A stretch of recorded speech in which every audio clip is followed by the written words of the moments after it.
ಹಿಜಾಬ್ ವಿಚಾರ ಮೇಡಮ್ ಮತ್ತೆ ಮುನ್ನೆಲೆಗೆ ಬಂದಿರುವಂಥದ್ದು ಸಿಎಂ ಅವರೇ ಸ್ವತಃ. ನಾನು ಸಿದ್ದರಾಮಯ್ಯನವರಿಗೆ ಕೇಳಕ್ಕೆ ಇಚ್ಛೆ ಪಡ್ತೀನಿ, ನೀವು ಅಧಿಕಾರಕ್ಕೆ ಬಂದಾಗೆಲ್ಲ ಅಲ್ಪಸಂಖ್ಯಾತರನ್ನ ಓಲೈಕೆ ಮಾಡುವಂತ ಎತ್ತಿ ಕಟ್ಟುವಂತ ಕೆಲಸವನ್ನ ನಿರಂತರವಾಗಿ ಮಾಡ್ತಾ ಬಂದ್ರಿ. ಹಿಂದಿನ ಅಧಿಕಾರದಲ್ಲಿ 2013ರಲ್ಲಿ ನೀವು ಬಂದಾಗ ಇಲ್ಲದ ಟಿಪ್ಪು ಜಯಂತಿಯನ್ನು ತಂದು ಹಿಂದೂಗಳು ಮತ್ತು ಮುಸಲ್ಮಾನರು ಒಡೆದಾಡುವ ರೀತಿಯಲ್ಲಿ ಮಾಡಿದ್ರಿ. ಕುಟ್ಟಪ್ಪನವರ ಸಾವು ಕೂಡ ಆಯಿತು. ಇವತ್ತು ಶಾಂತವಾಗಿದ್ದಂತ ಹಿಜಾಬನ್ನ ಮತ್ತೆ ಮುನ್ನೆಲೆಗೆ ತರುವಂತ ಕೆಲಸವನ್ನು ನೀವು ಮಾಡಿದ್ದೀರಿ. ನಾನು ಸಿದ್ದರಾಮಯ್ಯನವರಿಗೆ ಕೇಳಕ್ಕೆ ಇಚ್ಛೆ ಪಡ್ತೀನಿ, ನೀವು ಶಾಲಾ ಕಾಲೇಜುಗಳಲ್ಲಿ ಇವತ್ತು ಯೂನಿಫಾರ್ಮ್ ಇದೆ, ಅಂದ್ರೆ ಯೂನಿಫಾರ್ಮ್ ಅನ್ನ ನೀವು ಕಿತ್ತಾಕ್ತಿದ್ದೀರಾ. ಯೂನಿಫಾರ್ಮ್ ಅನ್ನ ತೆಗೆದುಬಿಟ್ಟು ಹಿಜಾಬ್ ಹಾಕೊಂಡು ಬಂದಿ ಅಂತ ಹೇಳ್ತಿದ್ದೀರಾ. ಯೂನಿಫಾರ್ಮಿಗೆ, ಶಾಲಾ ಯೂನಿಫಾರ್ಮಿಗೆ, ಕಾಲೇಜ್ ಯೂನಿಫಾರ್ಮಿಗೆ ಯಾವುದೇ ಬೆಲೆ ಇಲ್ವಾ? ಇದು ನಮ್ಮ ಪ್ರಶ್ನೆ ಇದೆ. ಅದಕ್ಕಾಗಿ ಸಿದ್ದರಾಮಯ್ಯನವರು ಇದಕ್ಕೆ ಕ್ಲಾರಿಟಿಯನ್ನು ಕೊಡಬೇಕು.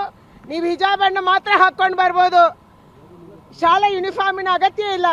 ಈ ಒಂದು ವಿಚಾರವನ್ನ ರಾಜ್ಯದ ಜನತೆಗೆ, ದೇಶಕ್ಕೆ ನೀವು ಈ ಸಂದೇಶವನ್ನು ಕೊಡಕ್ಕೆ ಹೊರಟಿದ್ದೀರಾ.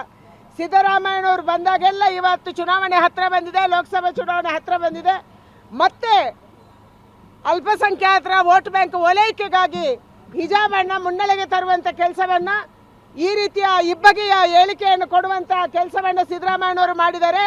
ಸಿದ್ದರಾಮಯ್ಯನವರೇ, ನಿಮ್ಮ ಮುಖವನ್ನ ಕಳೆದ ಬಾರಿ ನಾವು ನೋಡಿದೀವಿ. ಆ ಮುಖವಾಡ ಕೂಡ ಕಳಚಿ ಬಿದ್ದಿದೆ 2018ರಲ್ಲಿ. ಮತ್ತೆ ಇದೇ ತಪ್ಪನ್ನು ಮಾಡ್ತಾ ಇದ್ದೀರಿ. ಯಾವುದೇ ಅಭಿವೃದ್ಧಿ ಕೆಲಸವನ್ನು ಮಾಡದೆ, ಅಭಿವೃದ್ಧಿ ಕೆಲಸ ಅದನ್ನು ಮುಚ್ಚಾಕೋದಕ್ಕಾಗಿ ನಿಮ್ಮ ಶಾಸಕರು ಇವತ್ತು ನಿಮ್ಮ ವಿರುದ್ಧ ಬಂಡೆದ್ದಿದ್ದಾರೆ, ನಿಮ್ಮ ಮಂತ್ರಿಗಳು ನಿಮ್ಮ ವಿರುದ್ಧ ಬಂಡೆದ್ದಿದ್ದಾರೆ. ಅದನ್ನು ಮುಚ್ಚಿ ಹಾಕೋದಕ್ಕಾಗಿ ಮತ್ತೆ ಹಿಂದೂಗಳನ್ನ ಮುಸಲ್ಮಾನರ ಒಡೆದಾಡುವಂತ ನೀತಿಯನ್ನು ಮಾಡ್ತಾ ಇದ್ದೀರಿ.